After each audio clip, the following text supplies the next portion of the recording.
live stream once it starts. And that screen sharing.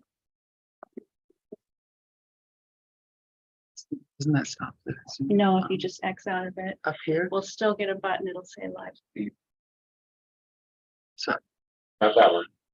Yeah, so you can X out of this one, but you're in now.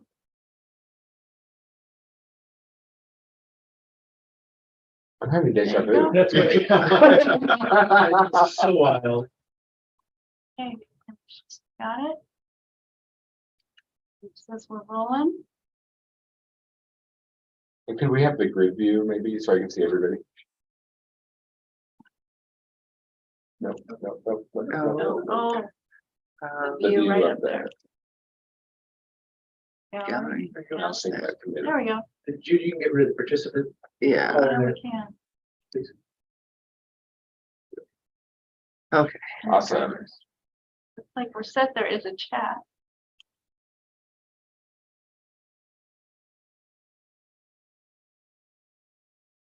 Oh, okay. You should be able to, do you see Hannah? Good morning. Thank you for joining. Do you see the green button down at the bottom of the screen? You're set for sharing your screen. Okay. Great. Well, good morning, everybody. If we're ready, are we ready, Judy? Yes. Great. We'll call this meeting of the City of Salem Climate Action Plan Committee to order. Did we call the roll or did we just go around the room? Yeah, I think we should call roll. Call roll, please. Mayor Hoy, Here. Councilor Gonzalez, Here. Councilor Phillips, Here. Councilor Stapleton, Here. And then we have staff to be, it would be helpful for me if we had staff introduce themselves. Good. Heather Dimke with Public Works. Judy Postier, Public Works, Keith Stilly, City Manager. Brian Martin, Acting Public Works Director. Robert Chandler, Assistant Public Works Director. And online we have, Yeah, do we want to start? Hannah, do you want to introduce yourself? quickly? Yeah. Hi, everyone. My name is Hannah Miller. I'm a program officer at IGLE. How I pass it off to Caroline and then to Bobby. Hi, everyone. My name is Caroline. I'm currently a graduate student intern working with IGLE, or an intern at IGLE. Hi, everyone. Bobby Wanger, also a graduate student intern at IGLE, USA. Okay. great, thanks for joining us. We're not doing, are we doing verbal public comment? We have written only public Right. comment for these meetings. We did receive for the record comment from Salem 350 Phil Carver last Friday that was sent directly to City Council and myself, City Manager. Yeah, it was in response to questions about natural gas, which is on our climate action plan list. So, Great, thank you so much. okay. Item 3, we have minutes to approve. Has everybody had a chance to look them over? I will approve of the minute. Second. Any discussion? All those in favor say aye. Aye. Aye. So, Councilor Gonzalez say aye as well. And a thumbs up, so we're good. Cool, all right. Perfect. Moving right along. Heather, I think are you up on this to lead, just introduce the topic for us? Yeah, very quickly. Thank you. I am so thankful this morning that we have IGLE joining with us, Hannah, Caroline, and Bobby. They are the experts on this. We did do an update on the city's sector-based greenhouse gas emissions inventory. And just for a quick, so folks remember, we did do our first and only other sector-based inventory back in 2016. We completed the inventory in 2019, but we used data from 2016. So that was the first time we've done such an inventory for the city, and we did an update with IGLE using 2021 data. That was the most complete data set that was available once we started. So we're getting kind of an update on what the numbers look like since 2016. And then just throughout the presentation, it's a brief kind of overview that we have scheduled today, but you will see comparisons between those two numbers, and that's what that means. So with that, I'm going to let Hannah and Caroline Bobby introduce themselves and jump right in with the presentation. Fantastic. Thank you. Of course. So again, everyone, my name is Hannah Miller. I'm a program officer here at ICLEI USA, coming on to like about my first year here. I finished my master's at CU Boulder in the same program as Bobby and Caroline, actually, where I studied urban resilience and sustainability. And then at ICLEI, I focus on our membership for our Great Lakes states and our low emissions pathway, and then also in our resilience area. And I'm sorry if you hear my dog in the background. He's a Malamute Husky who likes to talk. So Caroline and Bobby, you guys want to introduce yourselves quick? Yeah, I can start. So my name's Caroline Dickey. Again, same master's program as Hannah, but I actually did renewable and sustainable energy was my specialization. I'm an intern with ICLEI right now, expected to graduate in May.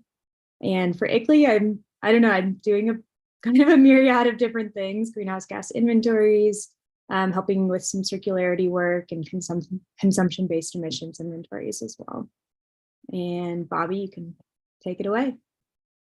Thanks, Caroline. I'm Bobby Wenger. I'm in a very similar position to Caroline, same program, graduating in May, doing a lot of greenhouse gas inventory work with our communities, and also always excited to work in the Northwest because I'm from the Seattle area. So happy to be here today. Awesome. And I'll take it away by sharing my screen now. We'll jump right into the presentation. So everyone, you are going to see me looking over to the side. This is just my other screen as I start walking through the slides. Happy to interrupt me at any point in time. If you guys have any questions, you can plop anything in the chat. I'm pretty open and flexible to presentation style and definitely prefer a more conversational style through this. So if anyone does have any immediate questions, like please just interrupt me and I'd be happy to talk about any area in particular detail. Also, if I'm going over anything too fast, please also just let me know. So like I said, today we're going to be going over your community-wide greenhouse gas inventory for year 2021. And so our agenda today is we're going to go over some greenhouse gas and inventory 101. We're going to look at some inventory and forecasting importance, some of those inventory results, the inventory comparison, and then some key takeaways and principles. So our first one is that for 2021 in Salem, we did a greenhouse gas inventory, which was sector-based. So that means that the emissions from activities are originating within city limits. And we looked at different sectors versus the different activities that we have. So we looked at your residential sector, commercial sector, industrial sector, transportation sector, water and wastewater sector, and solid waste sector. So we looked at, that's how ICLEI mostly does our inventories, is we look at everything on a sector-based level versus just electricity, natural gas, or other stationary fuels, everything like that. So it's the way that we prefer to communicate those results. And it helps local governments take a better approach at looking at, okay, we have this many emissions in our residential sector. So we need to focus on what kind of policies and programs can we apply to the residential sector to help reduce those specific emissions. So in our sector-based inventory, this does not include emissions related to the consumption of goods. And as Heather told me, you guys did a consumption-based inventory in the past. So it's completely fine.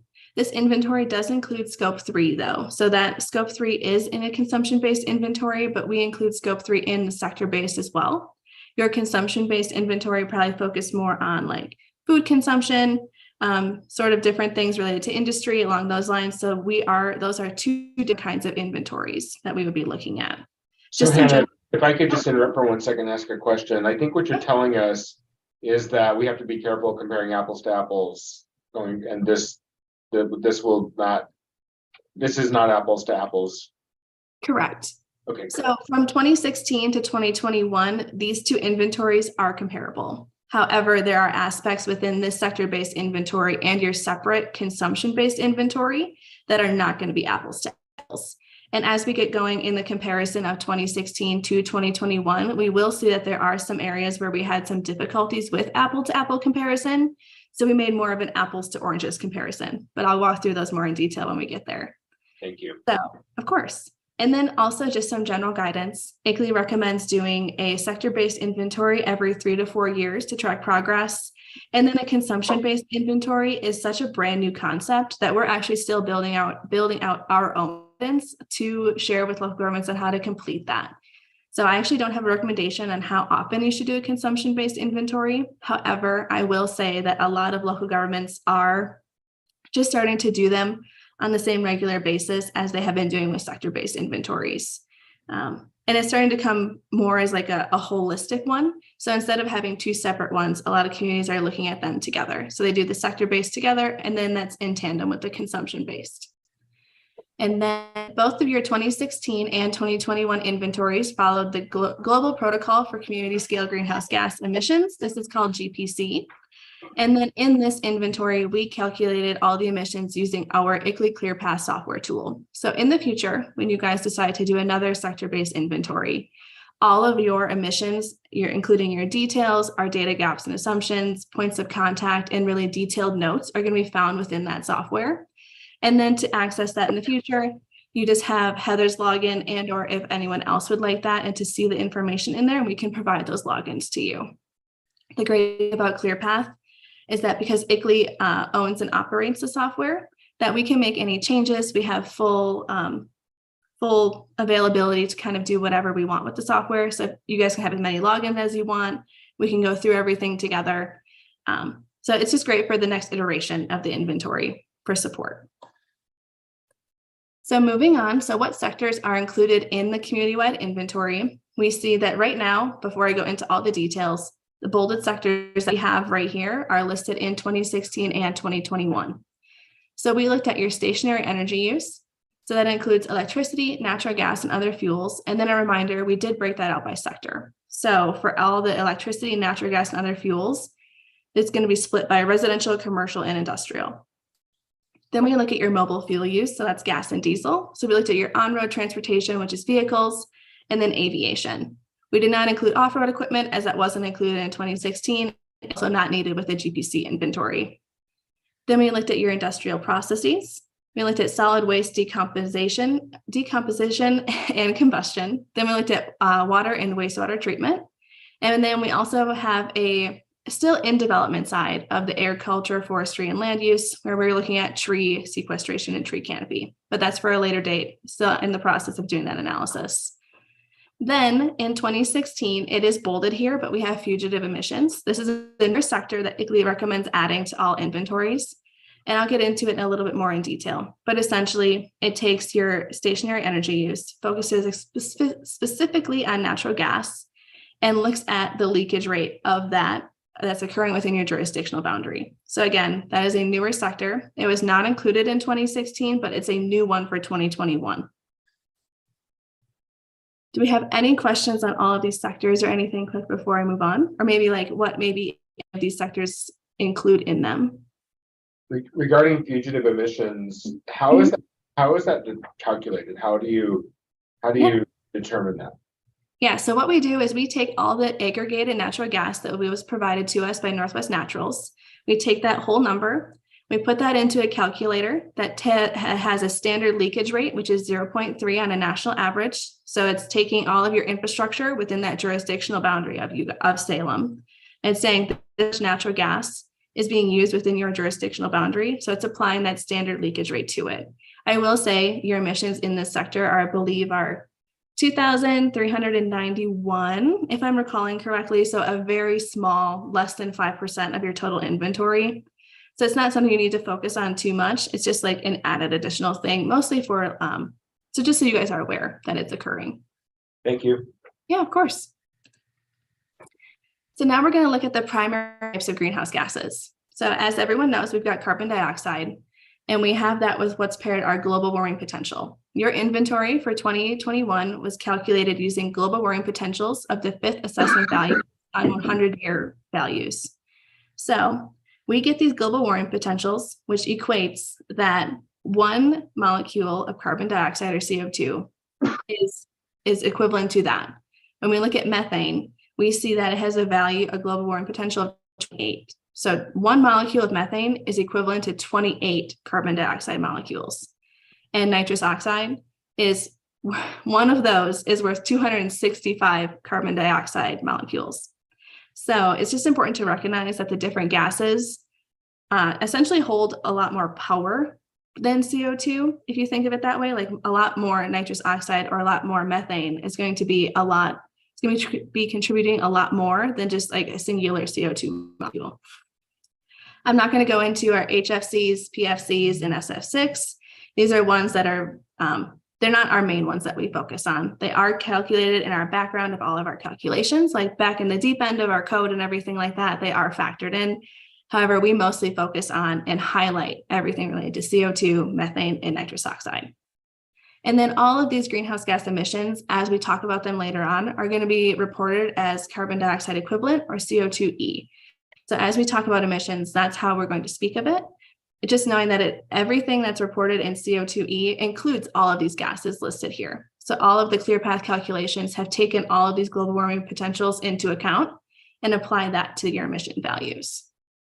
Any questions on this one? I know it can be a little tricky to like conceptualize this a little bit. No, I think that was really helpful in terms of helping understand the sort of the power of each one of those that I hadn't seen it laid out like that before. So that was helpful for me. Are there questions? I can't see counselors online. So if you have a question, please speak up. Yeah. We can't currently see you online. So you'll just have to say something. I guess I have a question comment. Yeah.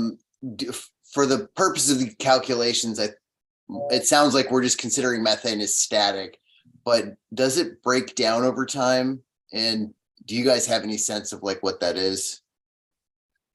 So I don't know the actual life of like the molecules, like truthfully, I don't. Okay.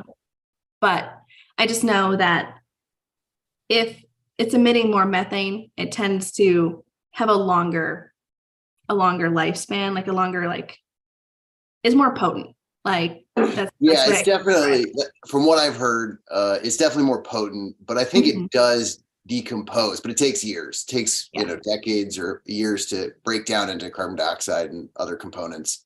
Correct. Okay, no worries. That was it. Absolutely. Okay, cool. We'll move on. But I can definitely look that answer up and follow up with you guys if you'd be interested, because I just don't know the life of the individual molecules, and that would probably be something for me to know.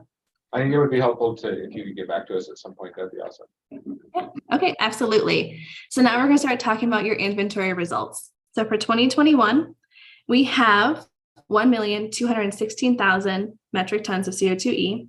That comes to a per capita of 6.84 metric tons per person. 2016, we had 1.5 million metric tons, and that was a per capita of 9.59 metric tons per person. So we are seeing an immediate reduction. And that is a difference of 336,000 metric tons of CO2e with a difference of 2.75 per capita. This is showing a net reduction of 22% from 2016 to 2021. However, I will say the difference is mostly due to a change in source data or methodology for transportation, which we'll get into later. And then as we were doing this comparison table, we found a wastewater calculation error that is going to be showing a very large reduction in your water and wastewater sector. However, I do not want to diminish the progress here. Some of this reduction does come from a cleaning up the grid. And then in the future, we are also going to be seeing that Northwest Minerals is going to be adding renewable natural gas. With the different mandates by the state of Oregon, we're going to be seeing that as well.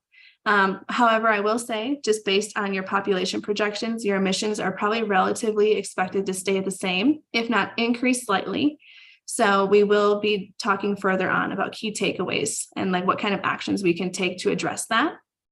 However, your net reduction of 22% in my last, I don't know how many inventories, is the highest I've seen. So again, I do not want to diminish any sort of progress that you guys have made with climate action planning, that there is definitely things in the background that are playing or that are coming forward that are helping to show a net reduction in your inventory, regardless of the methodology change and the calculation error. Well, that's excellent news. I knew that we were having some changes with the methodology. So I was curious, what conclusions can we draw? But it sounds like what I'm hearing you say is that regardless of all that, we're headed in the right direction. Maybe Correct. Not quick enough, maybe, all those things, but we are at least headed in the right direction. Absolutely, 110%. Like you guys are definitely like putting your best foot forward. And I can definitely tell that based on your community and everything, even like, especially with Northwest Naturals, I have yet to ever encounter another utility that is going to be looking at renewable natural gas. So that's incredible in and of itself that you guys have like such a strong relationship with them and they are working towards sustainability goals. So that's incredible. So this slide here is, again, this one is showing your emissions at a glance and just visualized in a pie chart form. So we see that transportation is worth 42% of your inventory total. Commercial and industrial sector combined, because they were combined in 2016. So we decided to combine them in 2021 as well, is showing 32% of your inventory total. And then residential is followed with 23%. So if we look at our individual sources, again, we see that transportation is our largest, followed by commercial, industrial, and then residential. Our solid waste and water and wastewater account to essentially less than 5% of the inventory. Do we have any questions on this one before I dig into more details? Just 1 second, we're having we can't quite see the bottom of the screen. We're trying Oh. to do. Click out of just click on the screen. Does that go away? See my Eh, mouth. And then Really? while you're working on that graphic, Yeah. I guess my question would be in terms of like, I think transportation as a sector was over 50% last time. Mhm. Is this apples to apples, or is this a little bit apples to oranges due to some of the changes in methodology? This one's a little apples to oranges. Okay. However, as we get into it, it is still relatively like the same percentage of like the total emissions for each year. So as we get more into the key takeaways and everything like that, transportation is where I would recommend that you guys do focus a large portion of your policies and programs and planning for climate action, just because as we move forward with this methodology, it'll be a lot easier for you guys to see those changes. But yes, it's essentially more of an apples to oranges right now. All that we're missing on the screen is the figure caption right below water, wastewater. I'm sorry, that's not. And what does it say? Oh, figure It one, community-wide emissions by sector. Oh, okay, great. Yes. Yeah. So, and this will be in your final report provided to you guys by us. So we'll have lots of different graphics laid out like this, and then we'll also have another one describing like natural gas usage and everything like that. So that report is going to be a lot more technical. Today, I'm going to stay more on a high level. And then if you guys want to hit me with any deep technical questions, like we can definitely get into it. So whatever you're feeling. Hey, Heather, this is Keith Staley here in the room. If Mhm. you could back up and say what you just said in regards to what we should focus on again. Yeah. I was following Judy's mouse around and Sorry. lost track of what you were saying, but it sounded important. Yeah, absolutely. So Trevor asked if the transportation was more of an apples to apples comparison between 2016 and 2021, or if it was more of an apples to oranges. I responded with that it's more of an apples to oranges at this time. However, based on your inventory from 2016 and the inventory now, transportation does relatively make up the same percentage. So it is important to recognize that transportation year over year now seems to be your highest emitting sector. So as you guys move forward with your climate action planning, I think it would be best to focus efforts in the transportation sector, followed by your commercial, industrial, and then residential. But your transportation does make up such a large percentage. That's where I would focus most of your efforts. Thank you. That's the part I wanted to hear again. And that was Of the course. same result as well. Totally. It makes up the vast majority. So, yeah. All right, so now we're going to get into highlights of the 2016 to 2021 comparison. So if we focus on residential energy, we see that this includes electricity, natural gas, and other fuels such as wood, distillate fuels, different things like that. So we do see an overall 5% increase in emissions, and this one is in apples to apples. So we were able to collect information from your utilities, from the census, the same sort of sources that 2016 used year over year. So this one is in apples to apples. And When we is- look at, oh, go I'm ahead. sorry, Heather, is that increase primarily due to increase in population between 2016 and 21, or are there other factors driving that? It does look like a general overall usage in natural gas is usually, it seems to be what pushing it over. And then also there was a general increase of different fuels as well. So it seems like more people are potentially using like propane tanks or wood or distillate fuels, and then also a lot more people taking on natural gas, and in the residential sector at least. Could that be pandemic related, that more people are spending more time at home during the day? Absolutely. Yep. Or weather related, or? Yeah, so we did, with this information, we did use the non-weatherized information, so it doesn't take into that account. However, if more people are working from home, if you guys have, I mean, really just like more people are spending time at home, more people are potentially building in rural areas that aren't necessarily connected to electricity or something like that, or they're using other fuels for some reason. And that information does come from the census on what individuals report for their home usage. So, but yes, it is a larger increase in natural gas in our residential sector right now, which leads to a 5% overall increase in the sector of residential energy from 2016 to 2021. Thank you. So next, if we focus on commercial and industrial energy, so we decided to lump these together. Per ICLEI, we normally separate out commercial from industrial just because local governments sometimes have more of an influence over commercial customers than they do industrial customers. However, to make it a little more apples to apples, we did lump these two together. So this includes electricity and natural gas. There were no other fuel sources that we could tell from this. However, it does show a 3% overall increase. In your commercial and industrial sector, we have emissions reported by DEQ. In those DEQ emissions, they report everything as CO2e. So it doesn't show me if there are other fuels being tied into that, as we're looking at those different gases with the global warming potentials. So just to mention, your commercial and industrial sector may have other fuels factored into it. However, everything was reported as CO2e, which allowed us to compare it. In your commercial sector and industrial, again, these numbers came from your different utilities, and then Northwest Naturals for the natural gas, and then DEQ for some of your industrial numbers. And we see an overall 3% increase, which honestly is not horrible, you guys. It's actually pretty okay. So that's totally fine to work with. And then if we move into water and wastewater, this is a really fine calculation error. So we actually have a 92% reduction from 2016 to 2021. And what happened is, as we started going through the comparison of 2016 to 2021, is we found that they had classified a BOD5, which I truthfully do not know what it stands for, lives within the septic, water, wastewater kind of area. And what it does is most of the time with BOD5, that's when they look at wastewater lagoons. And what happened is the previous consultant who worked on the 2016 inventory classified or took a BOD5 number that was provided and applied that to wastewater lagoons. After Heather and I had conversed back and forth, we went to Willow Lake. I believe it's Willow Lake. Yes. And they said they have never had wastewater treatment lagoons. So what this entails, or what this showed us, is that they had an improper calculation error. And that's what's showing our 92% reduction.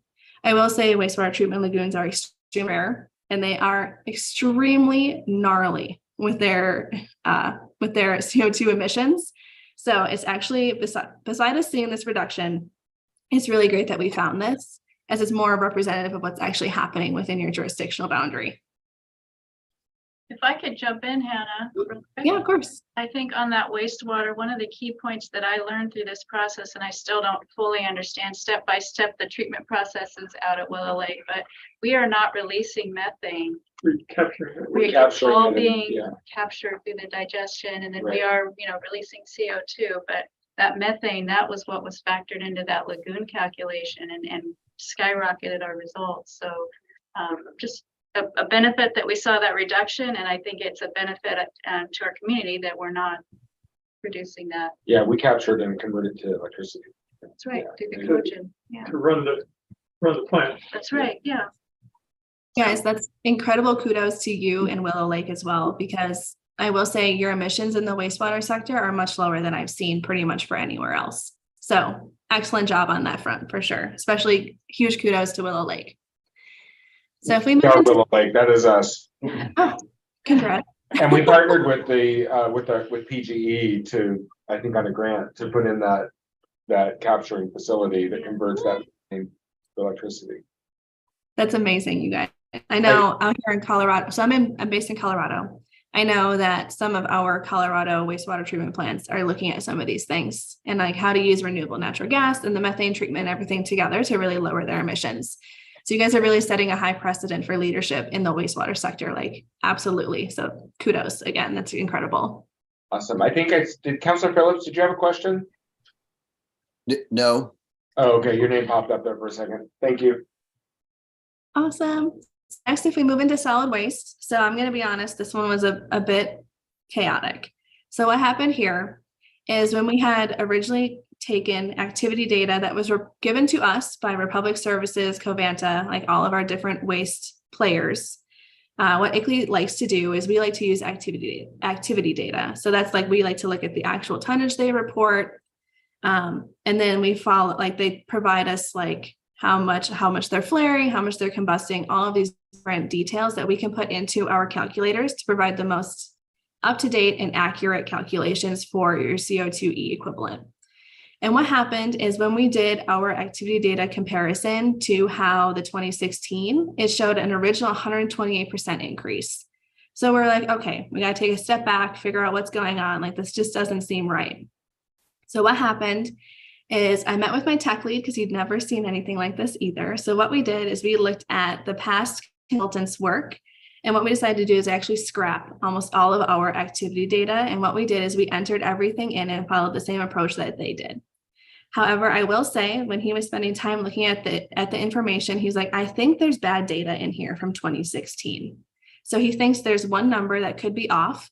There's no way of knowing what that number could be or anything like that. So it's kind of just a number that we have to deal with. And like, hopefully as we make more inventories, we'll just be able to move on from this and see what happens. So based on the 2016 information, and then following that exact approach that they did for the 2016 inventory, we now show a 54% increase in emissions in your solid waste sector. However, what we think is happening is that waste has really not actually increased that much from 2016 to 2021. And what it really is like that bad number that's hidden in there, and or like when we looked at the Covanta information on their actual own annual reports, is they're taking in more tonnage of waste. So the 54% increase is probably from that bad number in there, but also just that they're collecting more waste there. So there probably is a slight increase from 2016 to 2021 for the city of Salem. However, I don't want to tell you guys that it's truthfully 54%, but there's no way of truthfully knowing what the actual percentage is just based on the information we have and what was provided in 2016 to 2020 by following their approach. Yeah, the interesting thing about Covanta is that it takes in certainly most of our garbage, at least on the Marion County side of our city, not the Polk County side. But then they also do a lot of private direct contracting with other jurisdictions that have nothing to do with the city of Salem. And this burner is located outside the city. Mm-hmm. So a lot of their numbers, like it literally has nothing to do with the city or our residents. Yes. So what we did is when they provided their information, they did make that abundantly clear. Okay. So one thing that they do is they combust their solid waste, and 85% of that comes from Marion County, and only 43% of the waste from Marion County is attributed to Salem. So we factored all of that in and applied the appropriate percentages in the same way that the previous consultant did in 2016 to mimic that approach. And that's where we think that bad number is coming in, is we just truthfully don't think that there was a 54% increase from 16 to 2021. So we're thinking there might be an allocation number that's wrong, maybe a tonnage number wasn't provided correctly, or something along those lines. Because waste is such a small portion of your overall inventory, I wouldn't focus too much on it. And you guys are already composting, and we did factor in those percentages there as well to scale that information down. So you're already doing quite a lot of robust work in the solid waste world. So I won't focus too much on this area. I'd focus more on transportation, which I'll go into right now. So this one's a bit of a doozy. Hold on before you move on, Hannah. Yeah, of course. So my question is about solid waste, which is great. All the things you said, I understand that. But how do we move forward from here? Because now just forever, are we going to be continuing to have this conversation of, well, we think this number is faulty, but this is what it is? Or can we create a new baseline and go from there? Can we just scrap what we had and start over? Yeah, so this is what I'd recommend. One, if you guys want to keep 2016 as your baseline, we can make an addendum and use 2021 waste as that baseline. In that case, I'm going to speak with my tech lead again and see, like, maybe potentially instead of following the 2016 approach, maybe we just go back to that true activity data number where we have the source already listed and everything, we can reach back out to them in the future. And then we can use that 2021 activity data based on solid waste. So it would just be separate from the 2016 if you guys want to track it that way. That would truthfully be my best recommendation for tracking solid waste in the future. Otherwise, I do think this faulty number will keep coming back to haunt you. Well, yeah, we want to resolve this. We want to have Okay. good data. We don't, and I have to defer to your judgment on how to do that, but I definitely want to not have a faulty baseline. Okay, then yes, I'd recommend that we have changed it, but we'll go back and change it into our activity data. So we have all that information in ClearPath. We'll just have to uncheck a few things. So it'll show technically a 128% increase from 2016 to 2021, but then we can use that 2021 number as the true baseline moving forward for any future inventories. And that'll probably be your best approach. And then like I said, though, you guys are working really diligently in the space, especially with your robust composting. Like I don't see numbers like I see in like the numbers that were provided for composting is numbers I don't normally see. So you guys are doing a very good job in that space as well. Great. Yeah, our municipal composting program, I think, is pretty effective. Yeah. Great. Awesome. Now we're going to move into transportation. And I will say that this one is a 40% decrease in emissions from 2016 to 2021. However, this is strictly due to a methodology change. So if we move into our next slide, we're going to talk about that transportation methodology. So we are looking at MT, or vehicle miles traveled, that is within your city limits. We apply what's called the origin destination method. So this takes within Salem, there is 100% of your emissions of trips that are starting and ending within your jurisdictional boundary. We count those emissions. With origin destination, when we have a trip that starts in Salem and heads out, we think of that as 50%. And if we have a trip that starts outside your boundary and ends within Salem, we take 50% of that number as well. And that is the origin destination method. It's what most everybody does use when it comes to making greenhouse gas inventories. And what we did is in 2016, it was an estimate from your Salem Kaiser Metro model. So this is a model, so where they were just modeling everything forward. And what we have switched to is Google Environmental Insights Explorer, or EIE. So if everyone wants to take some time and read this quote over here on the side, I'm going to continue talking and say that EIE information is more reliable. It uses real-time sensors to track what's occurring within your jurisdictional boundary. The excellent thing about EIE information and data is that it's going to be a publicly available free data source moving forward. So any future inventories that you guys have or complete, will have your on-road transportation information already within this portal. And then as being ICLEI members are coming forward, you guys can email us and we'll be able to provide that information to you in a way that's more easily input into ClearPath. So. And does this take electric vehicles into account at all, or is it just assume every vehicle is the same, or how does that work? So to apply the EV side, so what happens is we have this VMT provided by Google EIE, but we use factor sets provided by EPA, which take into account like different MPG, and they kind of look at like the nation on average of like what's happening with like fuel efficiencies and everything like that. So it's really tricky to have sort of hyper localized information or data. So we don't actually have that for you guys. However, so we're using a national standard. So if anything, it's showing that more cars are going to be gas and diesel within your area than potentially EV. However, just based on your region alone, we probably know there's more EV uptake than probably some other areas. So it's showing some EVs, probably, however, not accurate to what you guys have on road. So this is our best estimate based on a national methodology. Correct. Yes. And the EPA does this number. They just haven't come out with one for like most recent. I'm hoping with the EV tax credits, we actually see a lot more EVs uptake. And then in future years, that EPA national data set will be hopefully a lot more clean. And then we'll be able to apply that on a national average. Great. Absolutely. So if we move into some key takeaways, greenhouse gas emissions are anticipated to increase even with cleaner energy and vehicles as Salem's population grows. As part of our deliverables for this project, ICLEI does make a business as usual or BAU forecast of your emissions. So what we do is we take into account your utilities plans to decarbonize, which are following your state mandates. We look at your population growth and we add all of that together. And what that does is it forecasts all of your emissions sector-based out to a year, we picked 2035 based on your climate goals. With that, when we ran that analysis, it actually shows a 2% decrease. However, that's why we're putting this out here, that your emissions are likely to increase even with cleaner energy in vehicles, just because your population is set to grow so much. So I would potentially focus on maybe more like vehicle mode shift. I'd focus on maybe like electrification, sort of things like that, and then help support your utilities on their decarbonization as well. So if we move into our next point, residential, commercial, and industrial energy use equates to more than half, or 56% of Salem's total emissions. So it's gonna be really important moving forward to build relationships with your commercial and industrial sectors to see how we can help them decarbonize their plants and clean their own industrial processes. When it comes to residential, we have a few options that we can look at. So we can look at electrification, we can look at heat pumps, we can look at energy efficiency, like what kind of rebates or options or policies and programs can we help support our residential homes and help those become cleaner and more optimized. So of your total gross emissions, 27% of your emissions are attributed to electricity generation.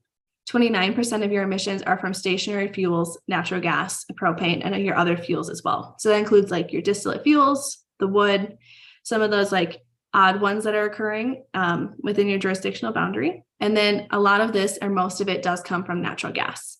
However, as the renewable natural gas comes online, we're going to see that help, but it's not going to be enough to help all of your emissions to reach your climate action goals. However, that's how we do these inventories, is to benchmark where we're at and see what we can do and where to best point our resources to actually help reach those climate action goals.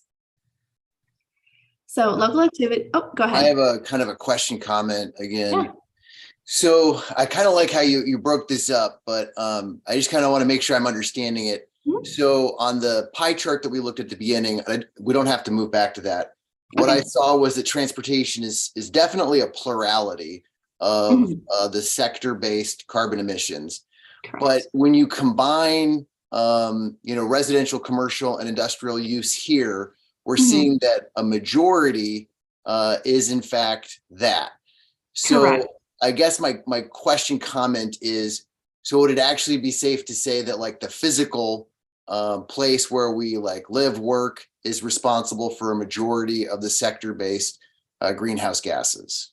Absolutely. Because when we look back at that pie chart that showed transportation, commercial, industrial, and then followed by residential, if we combine like we have the residential and then commercial, industrial, all of that stationary energy use, including electricity, is going to be the majority of your emissions. Okay, thank you. And Yeah. I don't mean to interrupt.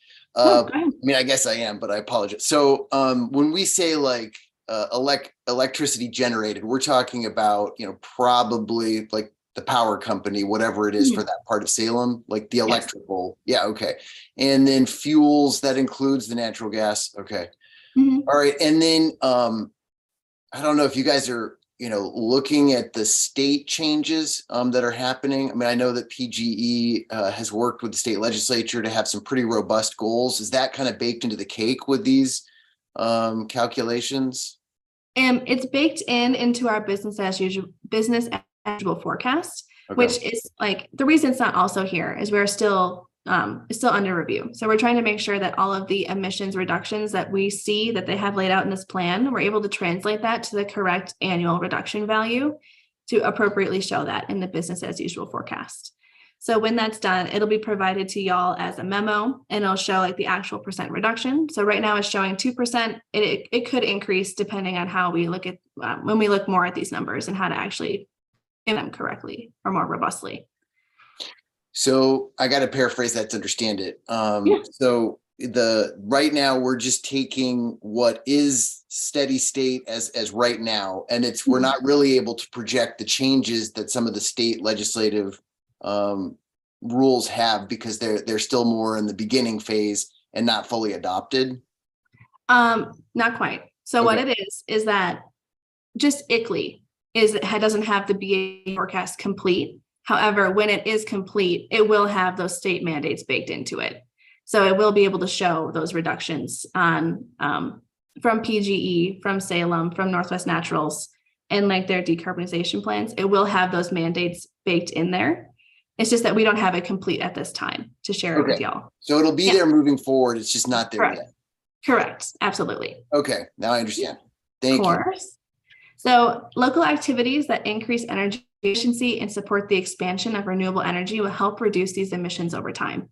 So because we are seeing that your residential, commercial, industrial sectors added all together do equate to more than half of the inventory, it's going to be important that we do look at cleaning your grid. So we want to make sure all of our buildings are as optimized and efficient as possible. And then also just like look at renewable energy builds. Look at where you guys can put those, where you can place them, potentially how you can best optimize that for yourself or the city of Salem. And then despite data differences, mobile combustion, your on-road continues to be a significant source, or 42% of your total emissions within Salem. So with this one, I would look at policies and programs that would potentially do like a cash for clunkers. So trade in your internal combustion engines for an EV, like a rebate for those. Look at your charging infrastructure and how best to place those, as we know that can definitely help people feel a lot better about range anxiety. They have a lot of access to your charging networks. And then there's many other ones that we can look at as well. And I will say a really great piece of ClearPath is that we have this forecasting and planning wizard tool, which allows you guys to identify what kind of policies and programs you're looking at. Enter those into a calculator. It does ask for a lot of hyper localized information, so it's going to be a heavier lift. But once you have those calculators complete and you apply them to this business as usual forecast that we're creating for you, it'll actually help show you the different reductions of those actions if you were to implement them, and then how best to move forward on a timeline and everything along those lines. So I'd be happy to help with that. And Heather and I will definitely chat about that as we get closer to wrapping this project up, so that we can set you guys best up for success in modeling with your climate action plan. Hey, Hannah, Yeah. we were having a conversation this morning about on-street parking and Yeah. our paid on-street parking in our downtown. And there was some anecdotal conversation about the impacts, the positive impacts, but is there more science-based information that's available about the effects of going to paid on-street parking? I truthfully don't know all the numbers, but I will say like that does help, like congestion, like all of that, like paid parking, everything along those lines. It is showing like an actual reduction in emissions because a lot of people won't be taking their vehicles there. They don't want to pay the money. I don't have any sort of actual numbers to follow up with you on that. I just had like some case studies. So I can look in our, and we have it, we call it our resource repository. I can look and see if there's any case studies that we have documented that show like some actual reductions of placing that congestion pricing in, if you guys would like that. Thanks, that'd be helpful. Yeah, absolutely. And that should be one that you can model as well in that forecasting and planning wizard. So that should be, it should be an option that you guys will be able to play with and within your BAU forecast as well. And our last point, efforts that encourage alternative modes within the city limits of transportation will be needed. So we want to look more at e-bikes, we want to look more at walkability. Maybe as you guys are continuing to grow and expand, maybe we look more at like your transit oriented development, or we look more at like a mixed use kind of development where we have apartments on top and then all of your commercial spaces on the bottom. How do we really create like that mixed use walkability that people are looking for to help them get to where they need, but then also support a livelihood and then also just enjoyment of life through those areas as well. So that might come through some code revisions, that might come through looking at different contractor requirements, sort of things like that. But it's definitely something we can also explore in a further conversation if you guys are interested. So one of the things that we're going to be considering this evening is a council motion regarding Vision Zero, which is a program aimed at increasing and enhancing pedestrian safety within our community and other non-vehicular modes of transportation. So I see a direct connection there between increasing pedestrian safety and bicycle safety within our community and these targets. So I mean, you're 100%. As someone who does ride my bike in Colorado, I refuse to go on the highways because I'm terrified of cars. So if I had more pedestrian safe areas to ride my bike, I know that I would not be driving my 2012 Subaru around as much. But if we move now, so this is our last slide. This is just kind of an overview of like just some principles for climate action. It's critical to make sure that your reduction goals are progressive enough. So Heather did share those with us, and then we're going to be looking at that with the BAU forecast. And then we're also going to be providing a supplemental document called a science-based target. You guys can completely disregard this if you choose to. It's just something that we are supposed to provide, but it just shows a projected reduction goal for year 2030 to be carbon neutral carbon neutral by 2050, which aligns with your goals. So your goals are probably right on par with exactly what we would recommend. And then planning should incorporate rapidly changing trends. So it's important to recognize that as we move forward, your planning should be pretty adaptive. So we want to make sure that as more state mandates come on, as your utilities are hopefully meeting those goals, that we are taking into account those rapidly changing trends. And then hopefully more people are taking up e-bikes and mode shifting, and just be on top of those. So we can add that into your planning as well. Hey, I'm go sorry to ahead. interject. I know No, you're go for it. about done, and I'm so sorry to do this. I think, so we are just about to the end of the hour. We did have one more item that I assumed was going to be quick on the agenda, but I just want to make sure we have at least 5 minutes, I think. Yeah. For folks, if there's any concerns. Yes. If you're okay, kind of wrapping up. For sure. Last point, just make sure as y'all are planning, just make sure it's holistic. So we want to make sure we're including health, resilience, and equity. Y'all are already collaborating with your utilities, and then just make sure you're sharing informed decisions and being transparent with your community. It's some of our best guidance moving forward. But I will stop sharing my screen. I know that last bit was quick, but if you guys have any questions, you can follow up with me via email, follow up with Heather, however you guys choose to. But we're always here to help answer questions. Are there any questions? Other questions for Hannah? I have a question. Go ahead. Oh, thank you. The question I have is because of our growing population, I know that gets defined, and so it's starting to show that we aren't making progress because the population is growing. Is there any way to get the data per person or something like that? That way we can see, let's say it's 2.3 per person, and then we move forward and it's maybe 2.0 per person, but we're getting that many more people, because I think that's the thing that's this is helpful information. Already working on some of these actual items, but to properly measure and know where we're going or making progress, that's what I'm still not getting. Yeah, absolutely. So we can, definitely recommend looking at a per capita basis and track that per capita number going down. I truthfully don't know how to do the math off the top of my head, but we want to make sure that we're factoring in that population change and making sure that just because we have more people, that we don't have, the emissions aren't being divided just between more people, and then therefore it's a lower per capita. So we want to make sure that we level that out somehow with math that I don't know how to do off the top of my head. Yeah, and also just to keep in mind that we have these goals, but if our population keeps growing, at what point are we going to realize that we can or can't make it, just based on some of the information? Because there's a lot of aspirational things. We have bad weather here. So to get people on bikes and stuff, it's not going to be easy, because we have a lot of population who are essential workers who have to physically drive to work. Yeah. So some of these people can't be working online like us. I know we're very lucky. We're super lucky. I truthfully do love working remote, but so it's just we have to just make sure we are taking in equity into all of our planning options and making sure that anything we choose is not going to be regressive on those folks.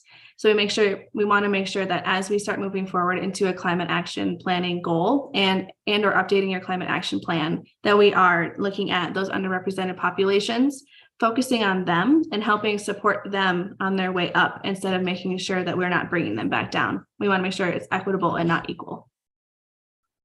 But yeah.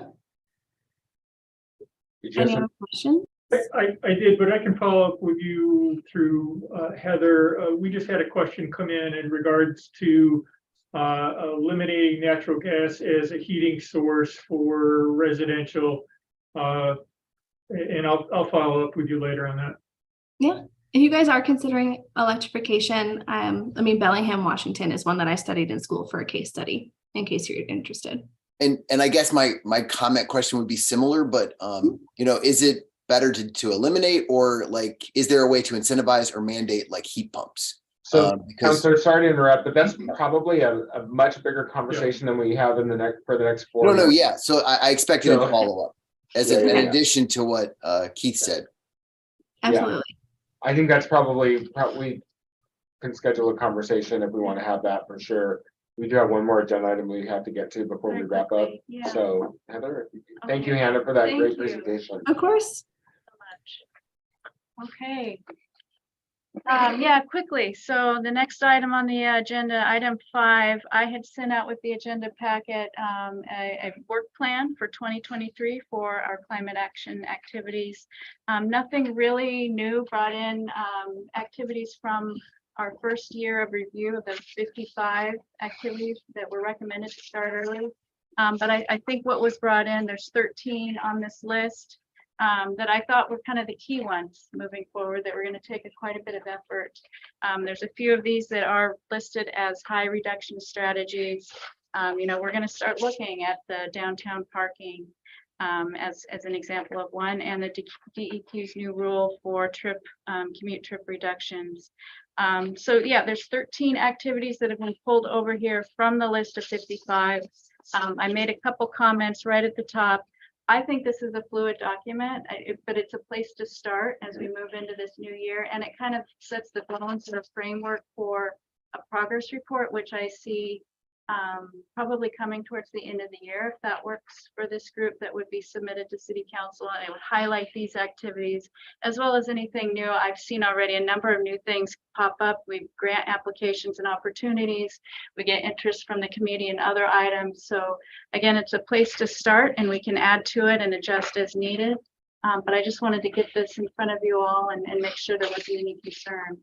Are there any questions or feedback for Heather on this document at this time? And again, it's not a one chance only opportunity. You can digest it, think about it. Yeah. We can talk about it at our next meeting, or you can perhaps schedule individual meetings with Heather between now and March, which probably would be helpful if you really want to dive into particular areas. But happy to have any questions or comments currently. If I have any follow-up, and I was just playing, I have some questions. I was just gonna Okay. email you. Perfect. But should I CC the other committee members or? Yeah. Okay, We have I think we can do that and not have a problem. Counselor I think so. copies us all. Even though it's a quorum of this committee, Just information, right? it's questions. Questions? Questions. I just have questions or comments on this. And so. You don't want to get into a back and forth is all. I would say, why don't you email them Okay. directly to Heather, Thank and then Heather can share her response with all of us. Right. That sounds That's the great. easiest. Yes. Thank you. Lowest risk way to do that. Very good. Yeah. Okay. That sounds great. Any other comments, questions on this? All right, thank you. Okay. Anything other under program update? The only updates I was planning to share just quickly, I had mentioned before that I wanted to do start on some website updates. I did get through, and I've added 6 new pages to our website, which I feel good about. They're just a start. There's plenty of information to add. But I really felt like looking at other jurisdictions, like we could do a lot more with the information that we're presenting. So I did that start, wanted to share. And then on council agenda tonight, just for the record, if somebody hasn't seen, what is it, Senate bill, I forget the number now, but there is a proposed bill for a study that would extend the west commuter rail line long ways out, but that's also an item in our climate action plan, is support for those kinds of activities. So it's cool to see that going forward. We're very excited. Yes. Yeah. And as a reminder, the making Heather's position permanent is going to be in your recommended budget. Is that true? That is true. Great. So just for counselors, Right. Heather. Right, Brett. Cool. So Okay. that'll really help Yeah. bake into the cake the work that we're doing, as opposed to reauthorize it and things. So great. That's right. Anything else that we need to discuss? It's 11 o'clock. Yeah. Perfect timing, everybody. Thank you so much. We really appreciate all the folks from Hickley being here. Thank you. This was great information. We look forward to seeing your report. Absolutely. Bye, everyone. Have a good rest Thanks, of your day. everybody. Have a good day. Okay. Excellent. Thanks, Heather. Great Thank work.